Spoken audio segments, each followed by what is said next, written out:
नाजरीन, अवामी न्यूज़ में खबरनि जो सिलसिलो जारी है। इन वक्त असीं तव्हांखे घोटकी में खबर ॾींदा हलूं त डिस्ट्रिक्ट बार एसोसिएशन घोटकी जूं चूंडूं 24 डिसंबर ते थींदियूं, जंहिंमें प्रोग्रेसिव ऐं सिंध लायर्स पैनल जा उम्मीदवार हिक ॿिए सां मदे मुक़ाबिल आहिनि ऐं वकील उम्मीदवारनि पारां पंहिंजी कामयाबी लाइ चूंड मुहिम जो सिलसिलो जारी है। हिन सिलसिले में सिंध लायर्स पैनल जे सदारती उम्मीदवार वज़ीर अहमद घोटो पारां पंहिंजे पैनल जे उम्मीदवारनि जी कामयाबी लाइ वकीलनि जे मान में ऐं मंझांदे जो हिकु बंदोबस्त कयो वियो, जंहिंमें नायब सदर गुलाम यासीन, जनरल सेक्रेटरी जे उम्मीदवार शाहनवाज, एडवोकेट लाल बख्श घोटो, मुश्ताक अली चना, हिमायो कोलाची खां सवाइ वकीलनि वॾे अंग में शिरकत कई है। मुनक़द थियल तकरीब खे खिताब कंदे एडवोकेट वज़ीर अहमद घोटो चयो त वकीलनि हमेशा असांजो मान मथां कयो है। इलेक्शन में कामयाबी माणे वकील बिरादरी जी भलाई लाइ जदोजहद कंदासूं। हिन चयो त सिंध लायर पैनल हमेशा वकील बिरादरी सां दुख सुख में गॾु रहियो है। 24 डिसंबर वारो ॾींहुं असांजी कामयाबी जो ॾींहुं साबित थींदो। इन मौके ते सीनियर वकील लक्ष्मण दास, मियां अब्दुल सलाम आराई, अली रज़ा ऐं ॿियनि सिंध लायर फार्म जे उम्मीदवारनि जी मुकमल हिमायत कई है।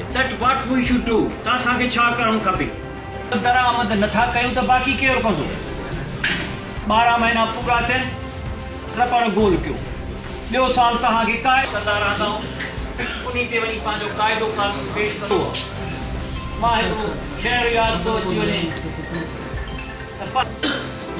तैयार हो, असां हाणे वञी लाइ बीठा आहियूं त बाबा असां न वञो, को ॿियो हुजे।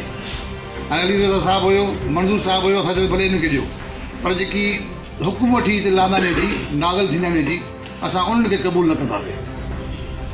असां हिन वक़्तु बि जेको आहे अली रज़ा साहिब जो फार्म पियो आहे, मंज़ूर साहिब जो फार्म पियो आहे, उन्हनि खे जेकॾहिं ॾियनि था त असां अॼु बि तयारु आहियूं, पर जेको उन्हनि तरफ़ां ईंदो फिर उन तरफ़ां ईंदो असांखे क़बूल न हूंदो। मज़ीद खबरों और तफसीलात के लिए विजिट करें हमारी वेबसाइट www.awamiNewsHD.com।